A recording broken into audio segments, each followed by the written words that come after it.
The mom who left me when I was just a baby came crawling back after Dad started doing well for himself. But after he passed, her new boyfriend had the nerve to toss out all of Dad's stuff. So when their wedding rolled around, we made sure they couldn't even get through the front door. My mom got pregnant with me while she and Dad were still in college. It wasn't something they had planned, but according to Dad, he was excited anyway. He was ready to step up, even if she wasn't. Not long after I was born, she walked away. She signed over her parental rights and told Dad, plain and simple, that she wanted nothing to do with me.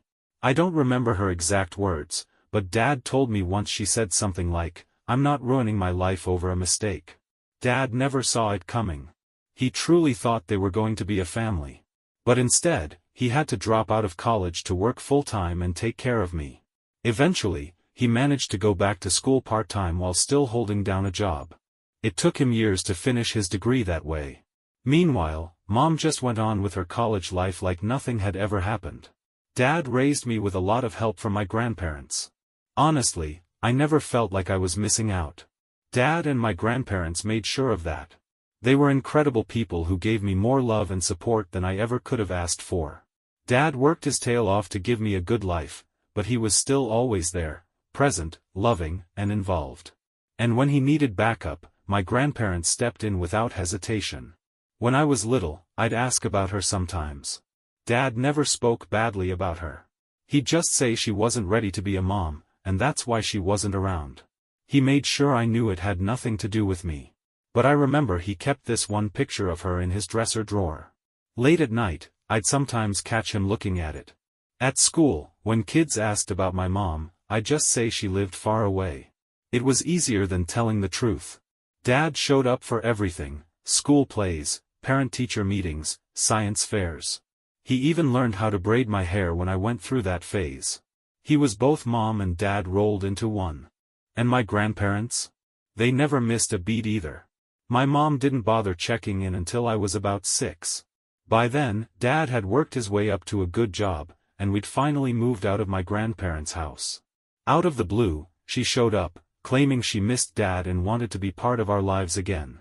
Most kids would probably be excited to have their mom back, but I wasn't one of them. Even as a little kid, something about her felt off. She didn't seem real, not like the other moms I knew. I remember the first time she came to see us. Dad had told me ahead of time that my mom wanted to visit. I was excited, at first. But when she showed up, it was like I didn't even exist. She brought me a doll meant for a much younger kid and barely paid me any attention. Most of her time was spent talking to Dad. I remember standing behind his legs, peeking out because something about her made me uneasy. I never really understood why Dad took her back. I think he was just blinded by how much he still cared about her.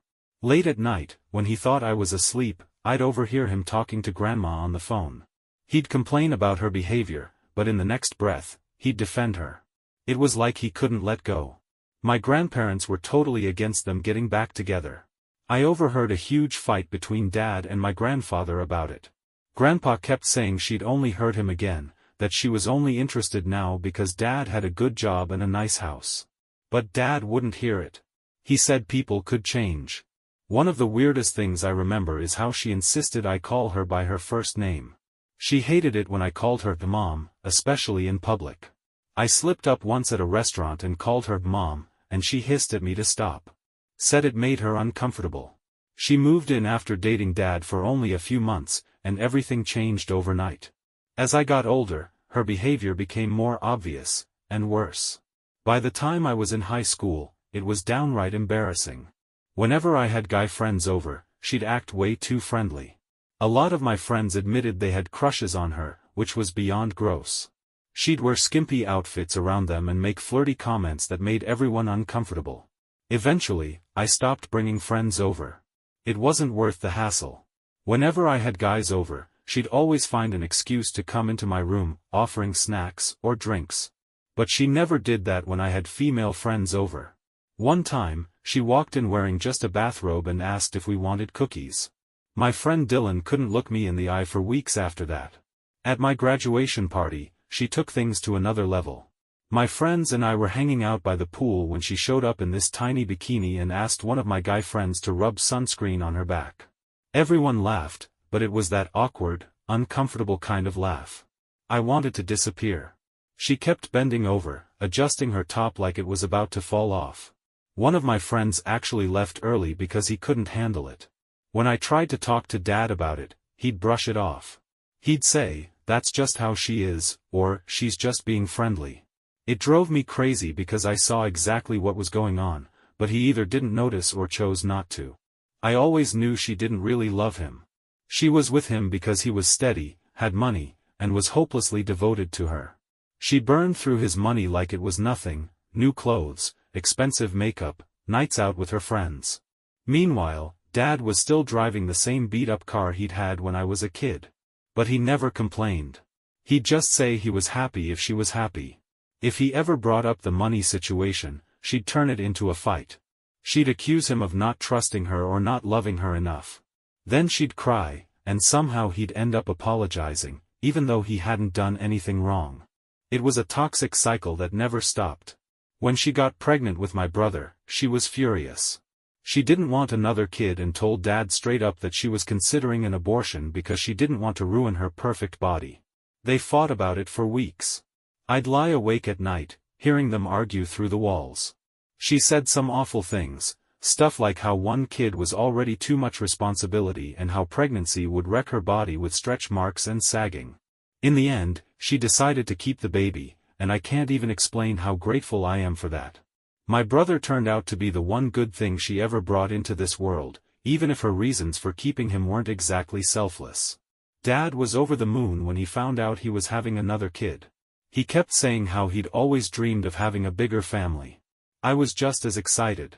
I'd wanted a sibling for as long as I could remember. But the pregnancy? It was a nightmare.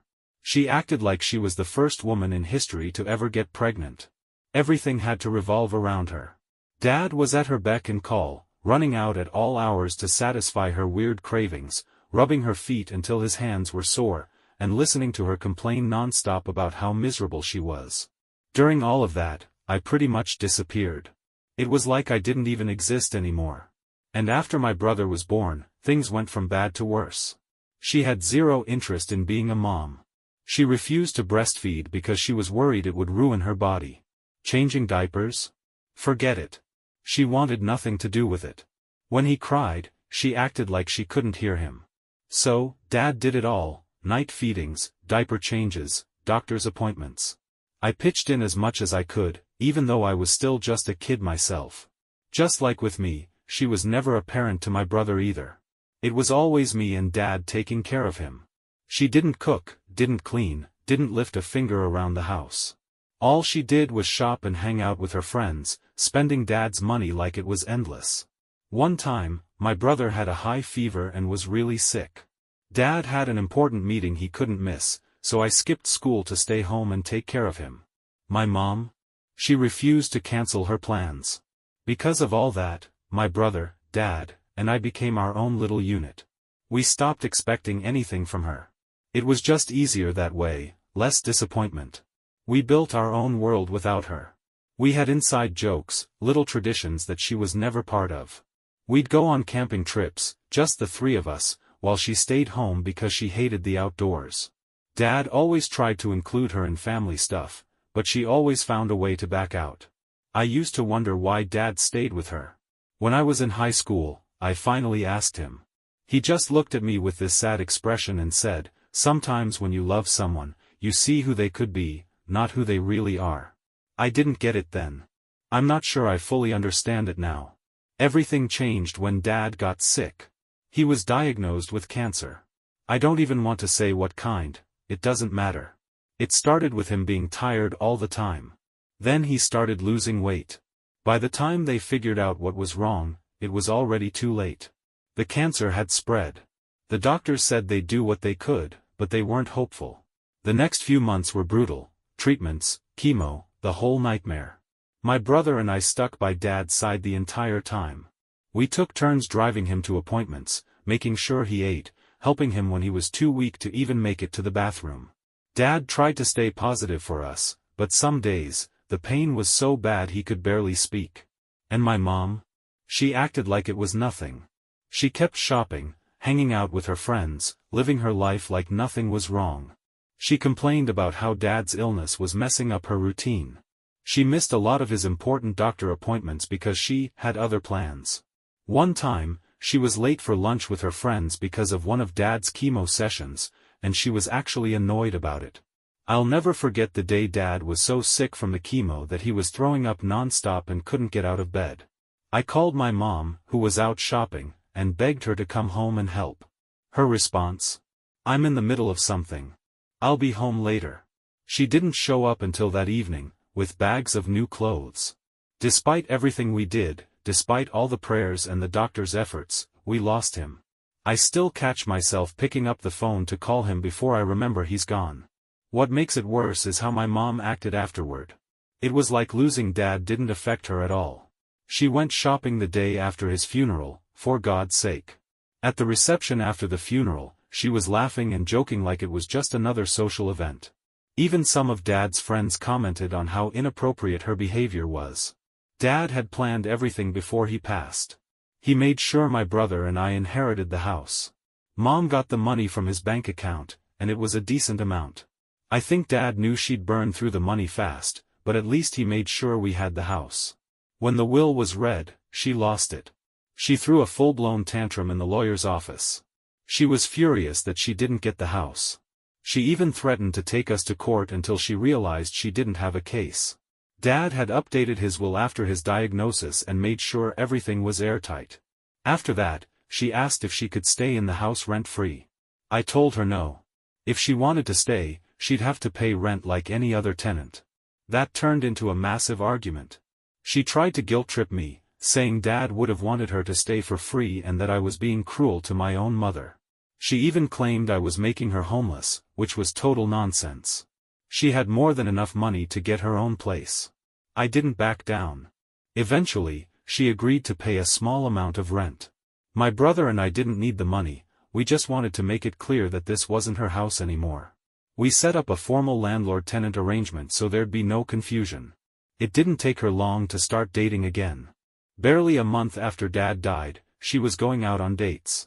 She'd come home late, tipsy, with her makeup smeared. It was disgusting. Then she introduced us to Ethan. He's only a few years older than us, which makes the whole situation even more gross. From day one, Ethan hated me and my brother. He was hostile from the start, making snide comments about how we were too attached to our dad and needed to move on already. Like, "Sorry we're not over losing our father in 3 months, asshole." He treated us like intruders in our own home. And then, before we even knew what was happening, Ethan started staying overnight. They weren't exactly quiet about it either. If you know what I mean. It was beyond disrespectful. My brother and I tried to stay away as much as possible whenever Ethan was around. Even though we both had our own places, we'd still stop by to check on the house and make sure Mom wasn't completely wrecking it. Since Dad passed, my brother and I had been going through his things, and it was an emotional process. Most of his stuff was packed away, but there were still a few boxes in the attic that we hadn't moved yet. Some of it was heavy, and since both of us have bad backs, like Dad did, we were taking our time. Honestly, it wasn't just about the weight. Every item we touched brought back memories. It was hard. We needed space to process everything. But of course, Ethan had a problem with that. He complained non-stop about how we were dragging it out and how we should just throw everything away and be done with it. He kept saying holding on to a dead man's stuff was pointless and that we'd feel better if we just let it all go. Easy for him to say. He never even met Dad. But somehow, he thought he had the right to tell us how to grieve. At one point, he even suggested we sell Dad's stuff and split the money. When we refused, he got annoyed and called us materialistic. This coming from the guy who lives rent-free in our house and drives around in the car Dad paid for. The nerve. Then, this week, we went back to finally get the last of Dad's things from the attic, and it was empty. Completely cleared out. When we asked Mom what happened, she played dumb. Acted like she had no idea where the boxes went. But then Ethan, with that smug look he always has, admitted he threw them out. Said the boxes were taking up space and he needed the attic for his own stuff. He didn't even pretend to be sorry. He just stood there, completely unfazed, like he had done us a favor. I lost it. Those boxes weren't just junk. They were pieces of Dad's life. His old Timex watch was in one of those boxes. It wasn't anything fancy, just a simple watch his father gave him when he graduated high school. Dad wore it every day until he got too sick and it wouldn't fit his thinning wrist. I'd planned to give that watch to my own son someday, if I ever have one. Now it's probably sitting in some landfill. Gone forever. And the worst part? Ethan didn't even think to call us. If the boxes were such a problem, we would have dropped everything to come move them. But no. He took it upon himself to get rid of them without a second thought. Who does that? Who throws away someone else's memories like that? I snapped. I yelled at Ethan, and my brother was ready to punch him. Ethan backed off, but he kept running his mouth, saying he'd gone through the boxes and decided they were just junk that wasn't worth keeping. As if he had any right to make that decision. He kept saying, "You're overreacting. It's just stuff." I swear, I've never wanted to strangle someone so badly in my life. And then Mom jumped in to defend him. Of course, she did. She actually had the audacity to say that Ethan threw away Dad's things to help us move on, and that we should be grateful. Grateful. Since when is she an expert on grief? I've never seen her shed a single tear for Dad.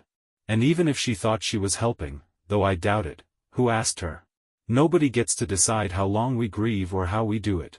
That's not how this works. I told her, in no uncertain terms, that neither she nor Ethan had any right to decide how we deal with losing Dad. Even if those boxes had been full of useless junk, they weren't theirs to throw away. I asked her how she'd feel if someone went through her stuff and tossed out her expensive shoes and designer purses without asking. She just rolled her eyes. Then, in that condescending tone she loves to use, she said I was exactly like Dad, like that was some kind of insult. My brother didn't hold back. He told her straight up that if Dad hadn't married her, he would have cut her out of his life a long time ago. She looked stunned, like it had never even occurred to her that we wouldn't take her side. She's so used to getting her way, so used to people bending over backward for her, that facing actual consequences was a foreign concept. Realizing the conversation was going nowhere, my brother and I left. Since then, Mom has been blowing up my phone with texts about how emasculated Ethan feels because of how we confronted him. She's insisting that we owe Ethan an apology for yelling at him and threatening him. As if we're the ones in the wrong here. She keeps saying we need to move on. My brother wants to kick them both out immediately, and honestly, I'm tempted. Part of me thinks she doesn't deserve to stay in Dad's house after everything they've done. But another part of me wonders if Dad would want us to show her some mercy, even if she doesn't deserve it. I don't know. I'm torn. I don't think I overreacted, but the way she's making me question everything has me second-guessing myself. Update 1. Wow. I wasn't expecting this to get so much attention. I can't respond to everyone, but I've read most of the comments, and I appreciate all the support. It helps to know I'm not crazy for feeling this way. To answer some common questions, yes, the house is 100% legally ours. Dad made sure of that before he passed. No, there was never a formal rental agreement with Mom. It was just a verbal agreement that she'd pay a small amount of rent each month. And no, I don't think my brother and I are wrong for asking her to pay rent. It's our house now, and she has plenty of money from Dad's accounts to get her own place if she wanted to. It's been a while since I posted that. After talking it over with my brother and taking in all the feedback, we've been considering taking legal action against Mom and Ethan for destroying Dad's things. We talked to a lawyer friend, not a formal consultation, just some informal advice, and he said we might have a case for destruction of property. But it would be messy and probably not worth the emotional toll. We'd have to prove what was in the boxes and their value, which would be tough since most of the items had sentimental value more than anything. We were leaning toward just letting it go and focusing on moving forward. But then, something else happened. Mom announced she's marrying Ethan. She made the announcement on Facebook, of all places, complete with a bunch of staged photos showing off her engagement ring. Her caption: "No man has ever made me feel the way Ethan does. I wish I had met him sooner." She even shared it with some of Dad's old friends. I could tell from their awkward comments that they were uncomfortable about it. But of course, her shallow friends, who don't know the full story, were all over it. "You deserve happiness. So glad you found love again. Yeah. Great. I'm so glad she found love again, with the guy who threw away Dad's life. Reading that post made me feel sick. A few of Dad's friends tried to be polite but couldn't hide their concern. They left comments like, "Isn't this a little fast?" and, "Are you sure about this?" Mom deleted those comments almost immediately. It felt like a slap in the face to Dad. How can she be so damn happy when Dad hasn't even been gone a full year? It's like she's erasing his memory, acting like he never even existed. Dad gave everything to her. He stuck by her through all her nonsense, and barely a year after he's gone, she's engaged to some guy and parading it all over social media. Everyone in the family is furious. But no one's more upset than my grandparents. They see what she's doing as pure disrespect. My grandma actually called her to confront her about how inappropriate it was to get engaged so soon after Dad's death. And what did Mom do? She hung up on her. Then, as if that wasn't bad enough, she had the nerve to text my grandma afterward.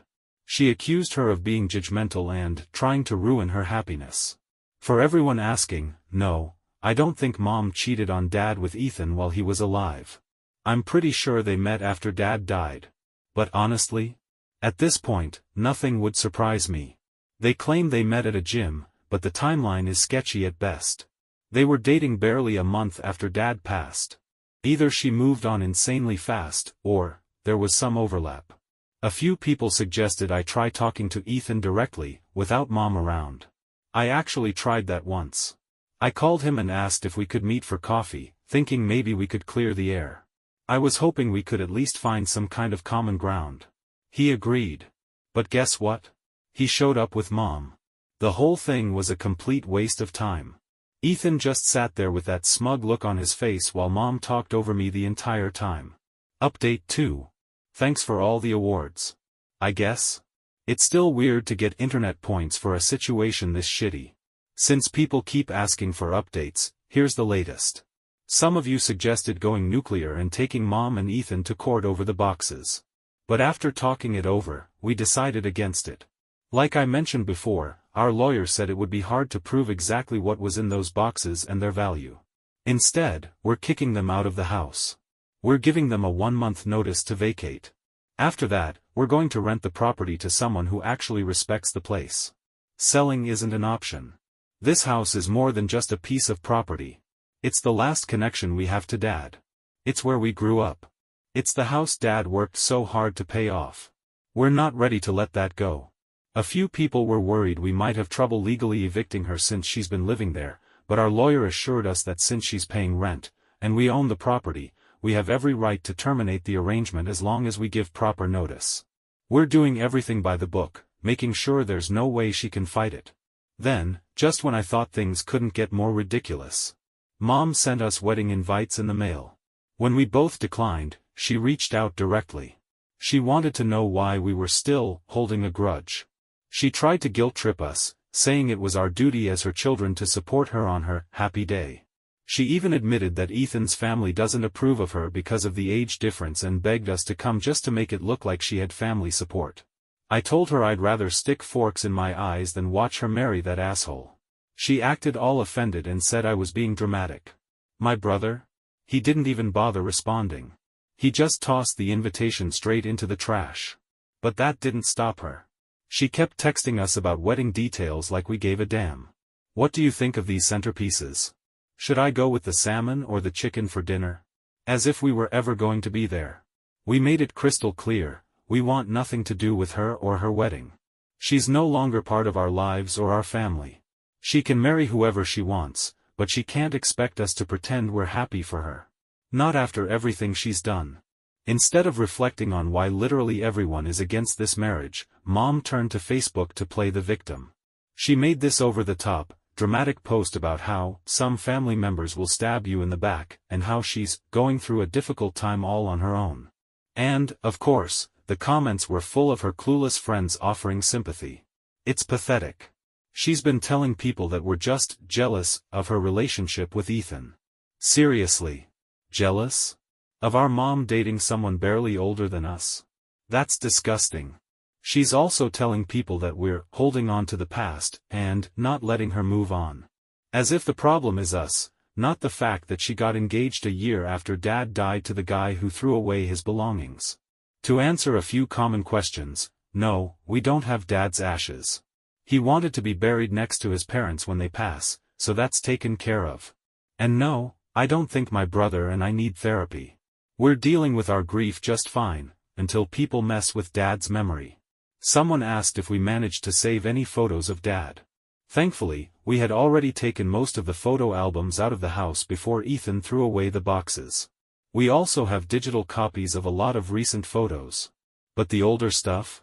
The pictures from before digital cameras? Those are gone. And the physical things, his watch, his medals, the little things that can't be replaced, those are lost forever. Update 3.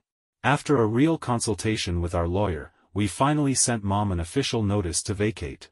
We also made it clear that if she didn't move out on time, we'd pursue legal action against Ethan for throwing away Dad's belongings. The lawyer said it might be tough to win, but sometimes just the threat of legal action is enough to get people moving. Mom was livid. She called us crying, furious that we had the audacity to kick her and Ethan out. She said we had no right to do this and that she liked living in such a big house. I didn't back down. I told her she should have thought about that before letting Ethan throw away Dad's things. She went on this long, dramatic rant about how we're treating her unfairly and how she's still our mother, no matter what happened. I reminded her, very clearly, that she gave up the right to play the "I'm your mother" card when she walked away from us after I was born. She hung up on me. Typical. Whenever she's confronted with the truth, she runs away. And now? She's pissed that literally no one in the family is attending her wedding. She's blaming us for turning the family against her, which, okay, maybe there's a little truth to that. I haven't exactly been quiet about what Ethan did or how disrespectful they've been since Dad died. But honestly, I didn't have to try very hard to convince anyone. Their actions speak for themselves. Most of the family can't wrap their heads around why she's rushing into marriage with someone half her age, especially considering everything that's happened. My aunt even said she doesn't recognize Mom anymore. She thinks Mom has turned into a completely different person since Dad got sick. But I don't think this is new. I think this is who she's always been. Dad just shielded us from the worst of it. My brother and I are doing okay, though.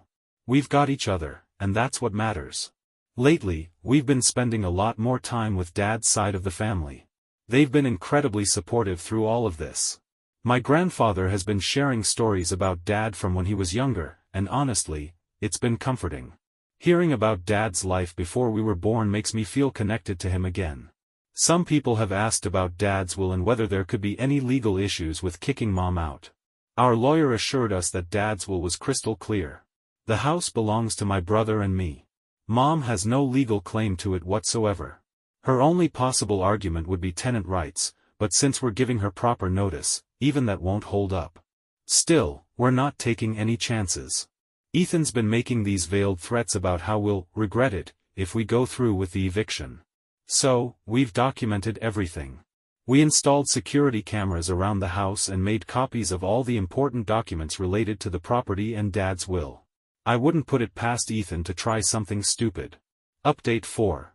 When the notice period was up, they refused to leave. The day came, and instead of packing up and moving out like reasonable people, Mom basically defied us. She threatened to take us to court if we tried to enforce the notice. She claimed she had tenant rights and said we couldn't just kick her out. Our lawyer said we could start a formal eviction process, but that would take months.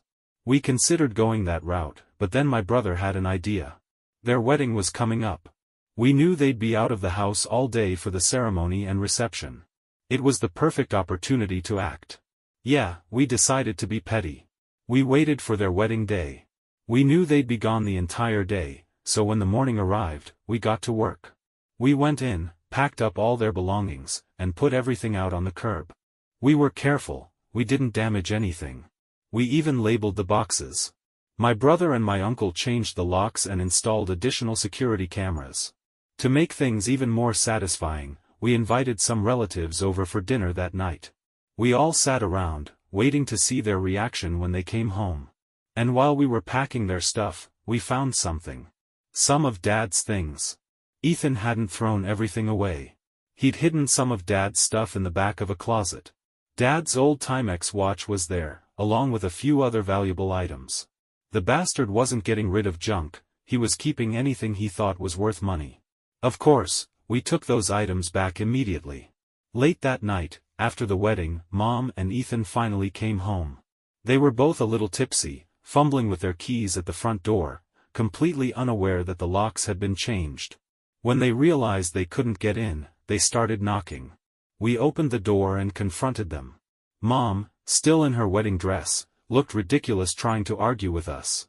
She immediately started demanding answers, asking what the hell was going on. My grandfather, who was there with us, spoke up. "This is their house now," he said firmly. "We gave you proper notice to vacate." Mom's eyes filled with tears. She actually had the audacity to say we were ruining her wedding day. As if she hadn't ruined the past year of our lives. Ethan, of course, tried to push his way inside. He puffed up his chest and acted like he was going to force his way in, talking about how they had rights and we couldn't do this. But my brother and uncle weren't having it.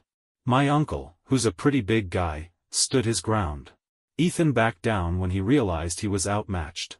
I pointed to the curb where all their stuff was neatly packed and told them to take their things and go. We weren't monsters about it.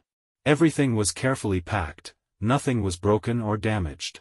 I even told Mom we had found Dad's things that Ethan had hidden. She looked embarrassed about that. At least she had the decency to look ashamed. Mom and Ethan looked humiliated, but eventually, they left. One of Mom's friends came by about an hour later to pick them up. They crammed as much as they could into her car and had to come back the next day for the rest. We stood by the window, watching as they loaded up their stuff. When they came back, Ethan tried to argue with us again, but we just pointed to the security cameras and reminded him that he was trespassing. Since that night, we've cut off all contact. Blocked them on everything, phones, social media, everything. We've been deep cleaning the house, rearranging furniture, and getting rid of anything Mom left behind. It feels good to reclaim the space.